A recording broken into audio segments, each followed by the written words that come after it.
Bueno, buenas tardes.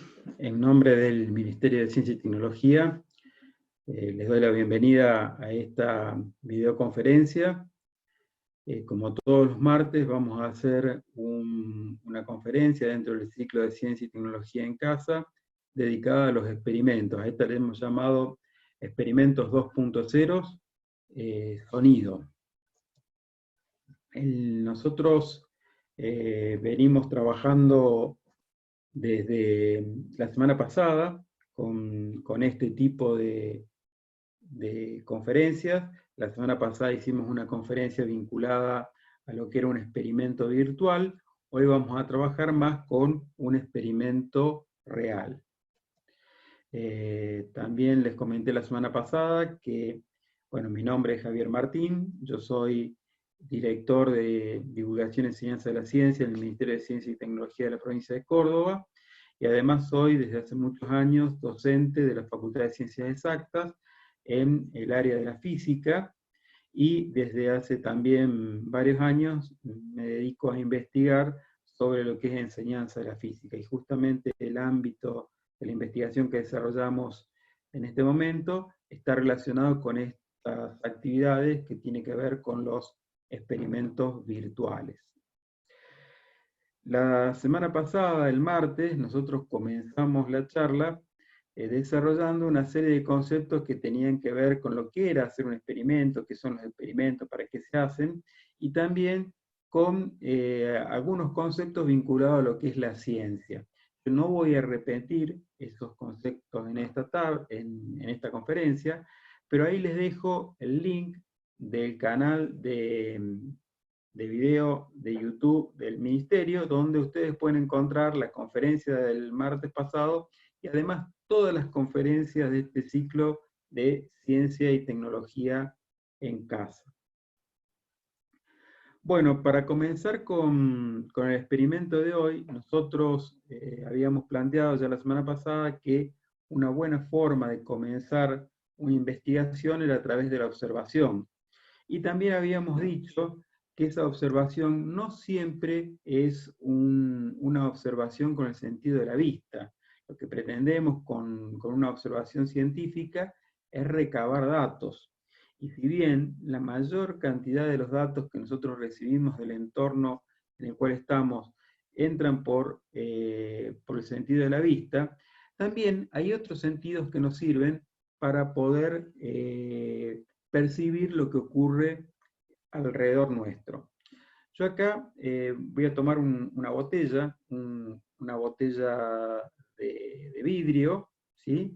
Y si yo a la botella la soplo sobre su pico,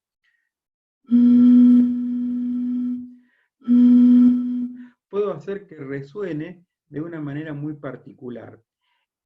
Este fenómeno, esto que estamos haciendo en este momento, es una observación científica.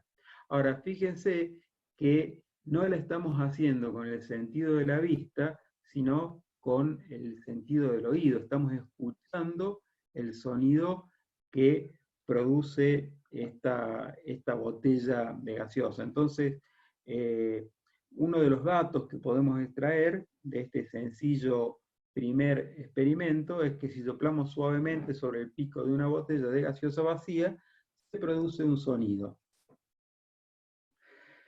Si ponemos distintas cantidades de líquido, por ejemplo, yo esta botella la tenía vacía. Si ahora le agrego una cierta cantidad de líquido, acá le he puesto agua con colorante, de hecho ese colorante es un jugo, ¿sí? Para que se vea que tiene algo adentro de la botella, y esta otra, ¿sí? Está casi llena, tiene más cantidad de jugo que la anterior. Si las observamos, vemos que no tienen la misma cantidad de jugo. Bueno, ¿sonarán iguales? Bueno, vamos a hacer ese experimento, vamos a ver cómo suena cada una de estas botellas. Yo voy a irlas tomando una por una. Primero voy a tomar la que está vacía. Ustedes ya escucharon el sonido que hace la botella vacía. Vamos ahora a la que tiene un poquito más de agua, la que tiene, digamos, una cantidad intermedia entre la que está vacía y la que está más llena. Y por último, vamos a hacer sonar la que está prácticamente llena.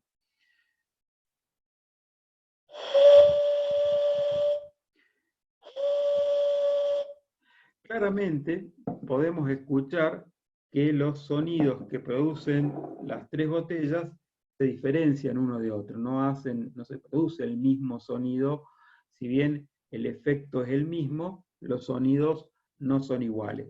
Entonces acá aparece lo que nosotros podríamos llamar un problema.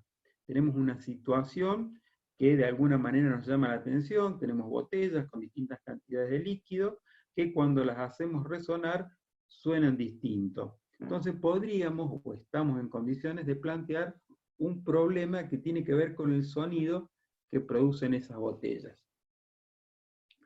Ahora bien, para poder plantear este problema, vamos a tener que estudiar cuáles son las propiedades del sonido. En la ciencia, cuando uno quiere desarrollar un experimento, muchas veces tiene que estudiar el fenómeno que quiere experimentar, tiene que saber cuáles son las variables que intervienen, cómo se relaciona. Eso generalmente es un ejercicio que toda actividad experimental trae aparejado. O sea, cuando hacemos una actividad experimental, tenemos que recurrir de alguna manera a la teoría para que nos vaya guiando. Entonces ahora aquí vamos a estudiar algunas propiedades del sonido. Antes de eso, les voy a hacer una pregunta. Me voy a detener unos instantes para que ustedes la piensen. ¿Se puede dibujar el sonido? Cuando uno formula esta pregunta a una serie de personas, bueno, se plantea una discusión. Algunos dicen que sí, otros dicen que no, y se plantea un lindo y un rico debate. En realidad yo aquí he traído algunas de las respuestas que suelen aparecer. Hay gente que piensa que el sonido se puede dibujar de esta manera. Esto, por ejemplo, podría ser el sonido que se quiere representar en una viñeta de un dibujo animado.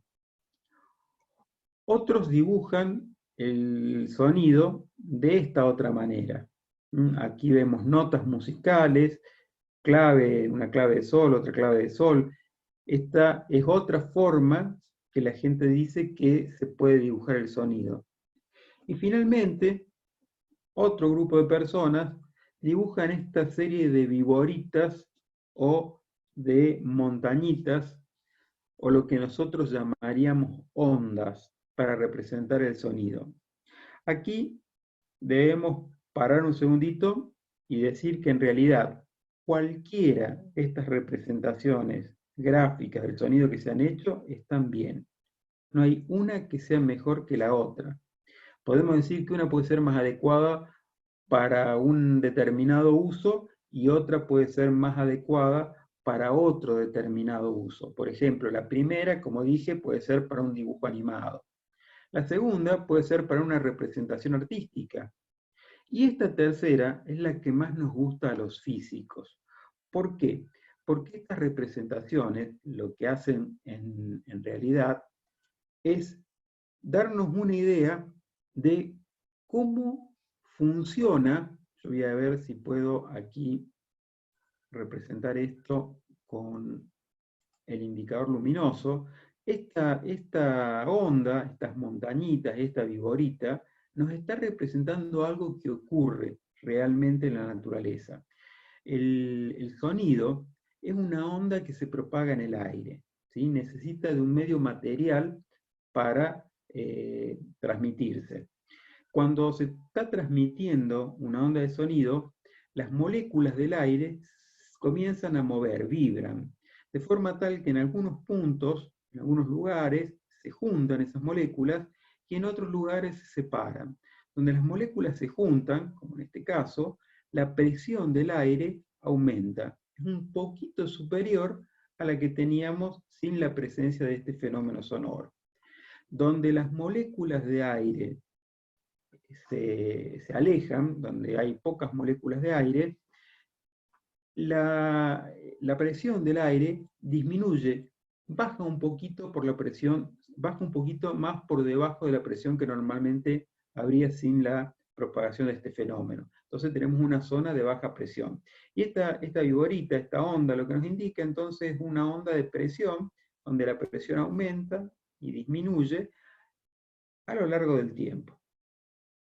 Entonces, este tipo de representaciones gráficas, donde vemos estas ondas, para los físicos tiene un sentido, ¿sí? Nos está indicando cómo varía la presión del aire en función del tiempo.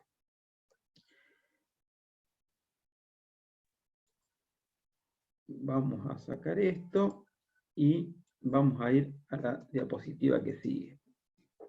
Ahora sí vamos a ver cuáles son las propiedades del sonido. Ya ahora que hemos podido interpretar una forma práctica de graficarlo, vamos a ver cuáles son algunas propiedades.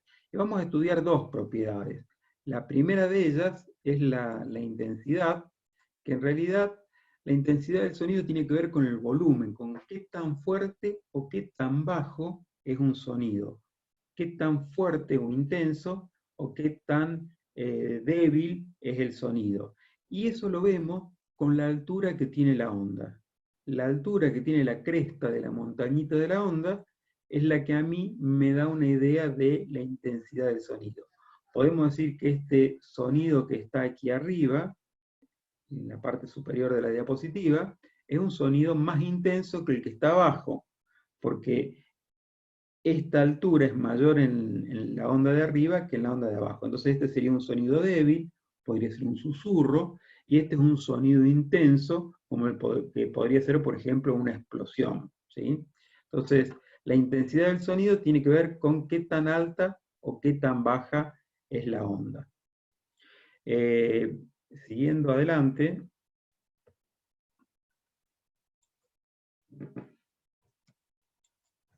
bueno, la otra propiedad que vamos a estudiar del sonido es lo que se llama el tono del sonido.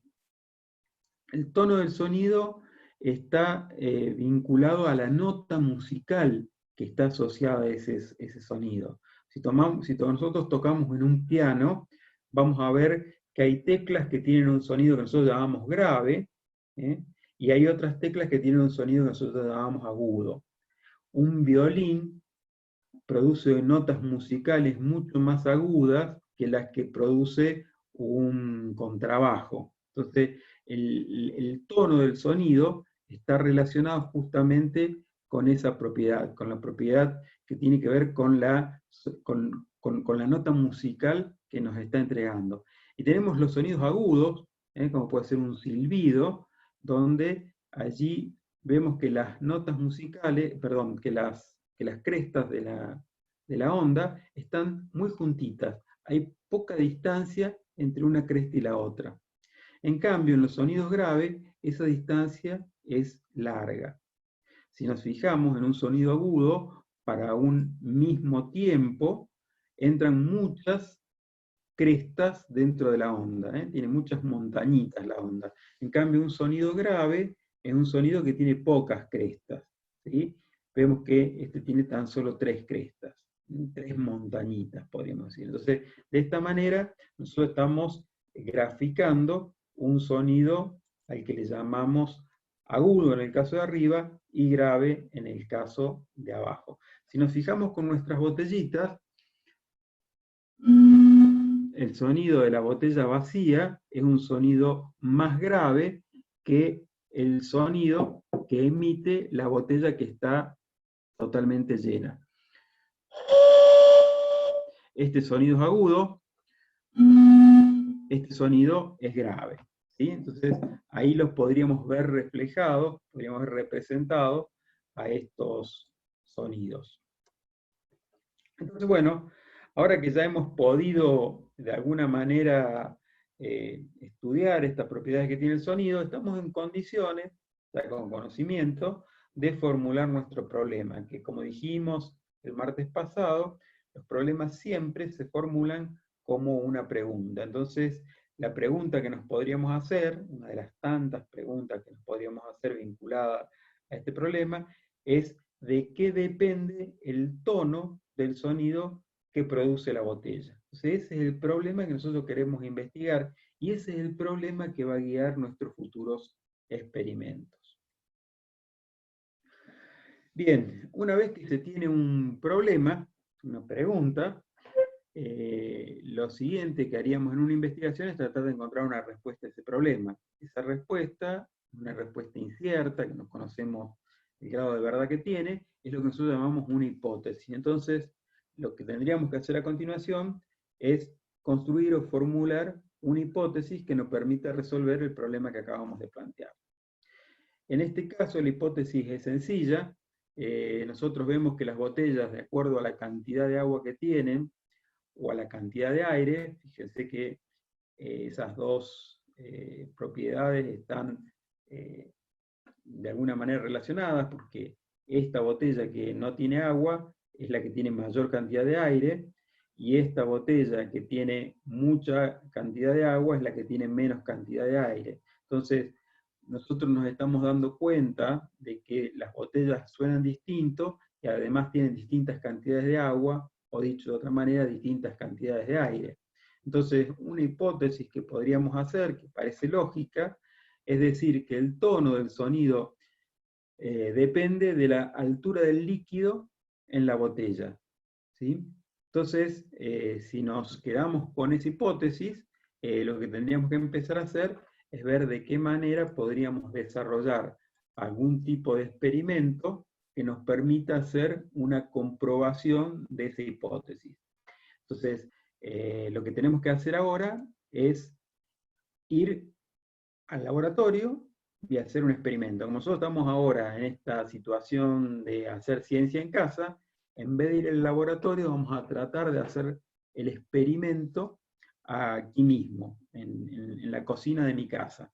Yo tengo las botellitas arriba de la mesa, tengo la computadora, y ahora, para poder continuar, tengo que volverles a hacer una pregunta. Le había preguntado primero si se podía dibujar el sonido. Ahora les pregunto si se puede ver el sonido. Y acá también les cuento que cada vez que hago esta pregunta a un grupo de personas, se plantea nuevamente un debate. Están los que dicen que sí y los que dicen que no. Y bueno, de esa conversación o de ese debate salen cosas muy interesantes. Ustedes piensen lo que ustedes quieran, yo ahora les voy a mostrar cómo nosotros podemos ver el sonido. Para eso existe un aparato, un instrumento, que se llama osciloscopio, es un instrumento electrónico. Ese instrumento me permite ver en la pantalla del instrumento cómo el instrumento tiene una pantalla, ¿sí? Donde yo puedo ver, fíjense acá está graficada, dibujada en la pantalla del instrumento, justamente una onda. Lo que se hacen en estos instrumentos, se conectan unos cables, ¿sí? Y lo que nos representa el instrumento es la diferencia de potencial que hay en uno de estos elementos con respecto a un potencial de referencia.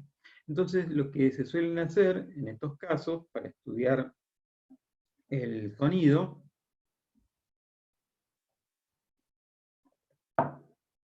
es conectar un micrófono directamente al aparato. El micrófono lo que hace es traducir la señal acústica, que es energía mecánica, en una señal eléctrica, y esa señal eléctrica es la que registra el osciloscopio. Entonces lo que estamos viendo ahí en el osciloscopio es la señal eléctrica que está entrando por la entrada del aparato, que de alguna manera copia o representa la señal acústica que está captando el micrófono, ¿sí?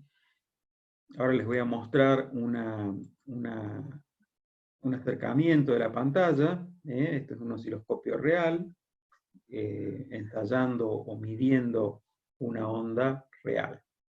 Bueno, pero en la cocina de mi casa yo no tengo un osciloscopio. En el laboratorio tengo varios, pero en la cocina de mi casa no tengo un osciloscopio. Así que para eso yo lo que hice fue entrar y buscar en internet algún programa que sea gratuito y que me permita simular con mi computadora, como lo estoy haciendo en este momento, un osciloscopio. Y encontré un muy lindo programa gratuito que se puede bajar de esta página. Si ustedes se fijan, aquí les voy a dar el link de la página.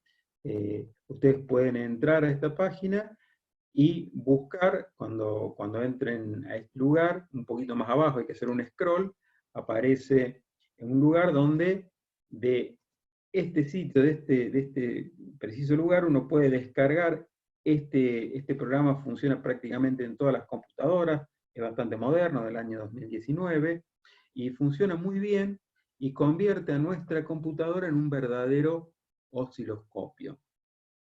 Así que con todo esto nosotros ya estaríamos en condiciones de hacer el experimento. Para poder hacer el experimento, lo que tengo que hacer, tengo que salir de la presentación y tengo que volver a compartir la presentación, pero ahora con una ventana en la cual voy a tener el osciloscopio. Así que voy a hacer esa operación, voy a dejar de compartir la presentación, ¿sí?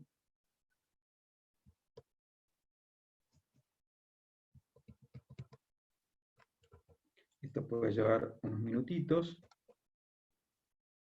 Bueno, ahora me están viendo a mí. Voy a aprovechar para mostrarles las botellas, ¿sí? Tengo la botella, la primera botella, que es la que está totalmente vacía. Tengo la botella que tiene más o menos la mitad de líquido, ¿sí? Estas dos, tengo una llena de líquido y otra más o menos con la mitad. Si ustedes se fijan, no tienen la misma cantidad de líquido. Y estas son las botellas que yo voy a ensayar. Ahora voy a compartir nuevamente la pantalla, pero ahora sí con el osciloscopio, para que podamos ver.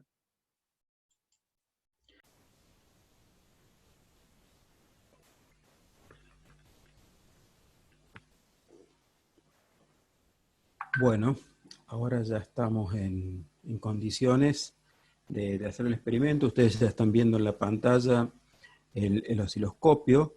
Yo ahora voy a habilitar el osciloscopio y ahora ustedes, además de estar viendo el osciloscopio, están viendo cómo en la pantalla del osciloscopio se puede ver mi voz. Ustedes están viendo ahí cómo se registra en la pantalla del osciloscopio, en la pantalla de arriba del osciloscopio, cómo se está representando mi voz. Estas ondas que se ven acá son las ondas vinculadas con lo que yo estoy diciendo. Yo estoy hablando frente al micrófono, el micrófono de la computadora capta mi voz, lo convierte en una señal eléctrica y el osciloscopio lo registra. Ahora voy a silbar para hacer una onda más pura. Ahí ustedes ven cómo estaría representada, cómo se ve representado el silbido en la pantalla del osciloscopio. Bueno, ahora vamos a comenzar con el experimento. La primera botella que vamos a ensayar es la botella que está sin nada de líquido, la botella vacía, ¿sí? Ahí voy a proceder a hacer el experimento.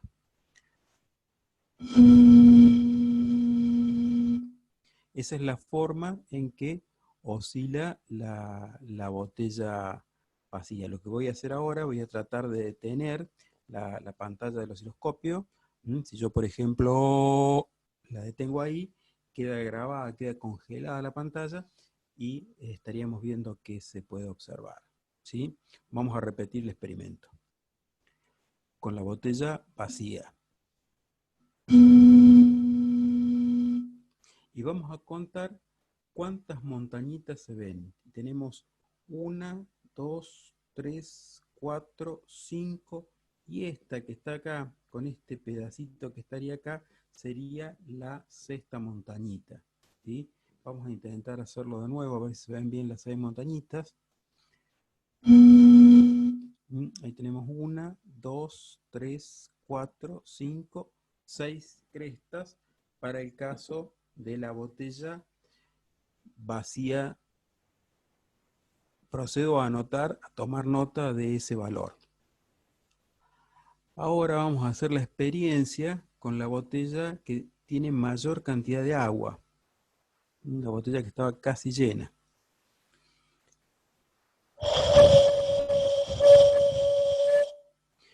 Con la botella que estaba casi llena, cuando registramos el sonido, tenemos 1, 2, 3, 4, 5, 6, 7, 8, 9, 10, 11, 12, 13, 14 montañitas. Hay 14 picos en la imagen, congelada del sonido de la botella. Bien, nosotros teníamos como hipótesis que el tono del sonido, el tono quedaba representado por la cantidad de montañitas. Por ejemplo, en el primer caso, con la botella vacía, teníamos solamente 6 montañitas, lo que asociaríamos a un sonido grave. Con la botella casi llena de agua, teníamos 14 montañitas, con lo que tendríamos que asociarla a un sonido agudo. Ahora bien, si mi hipótesis es cierta, ¿cuántas montañitas tendrá el sonido que produce la botella que tiene la mitad de agua?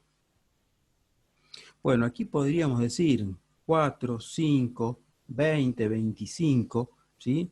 Cualquier valor sería en principio posible. Ahora, si nuestra hipótesis es cierta, tendría que ser un valor comprendido entre 6 montañitas, que es la que produce la botella que está vacía, y 14 montañitas, que es la que produce la botella que tiene mayor cantidad de líquido.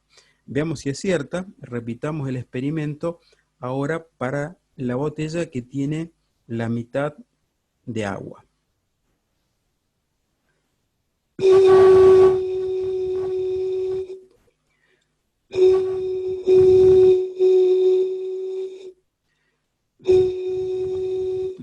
¿Cuántas montañitas se ven ahí? Vamos a congelarlas para poder contarlas. Tenemos 1, 2, 3, 4, 5, 6, 7, 8 y entre esta y esta son 9. Vamos a repetir a ver si las podemos ver mejor a las 9.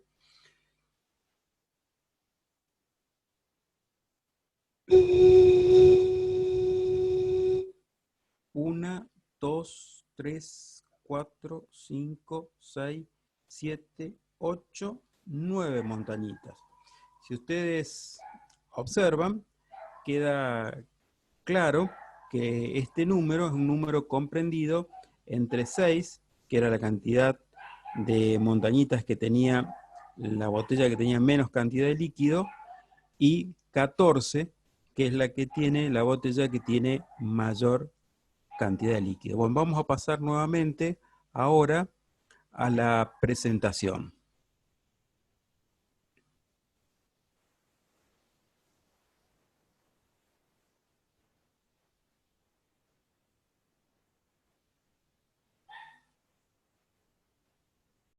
Y nos vamos a ir a la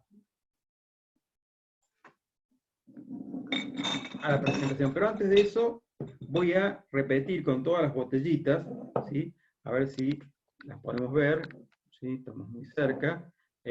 Con esta botella que estaba totalmente vacía, nosotros obtuvimos 6 montañitas. Con esta botella que estaba casi llena, obtuvimos 14 montañitas. Con esta botella que tiene una cantidad intermedia de agua que las otras dos, obtuvimos 9 montañitas. Entonces, ahora volvamos a nuestra presentación y para eso vamos a volver a compartir la pantalla.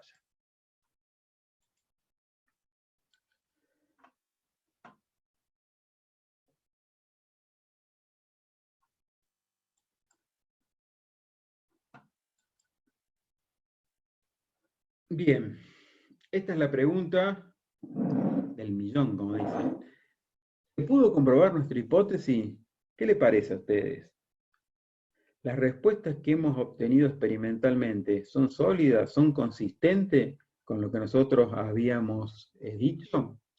Y sí, la verdad que sí, porque hemos obtenido una serie de valores en la cual hay una cierta correlación entre la cantidad de agua que tiene el sonido y el tono que vamos viendo en la representación gráfica que nos da el osciloscopio. O sea que podríamos sentirnos muy contentos porque hemos logrado, de alguna manera, ratificar nuestra hipótesis. Hemos comprobado, hemos hecho un experimento que comprueba nuestra hipótesis. Es lo que se llama una comprobación experimental de la hipótesis.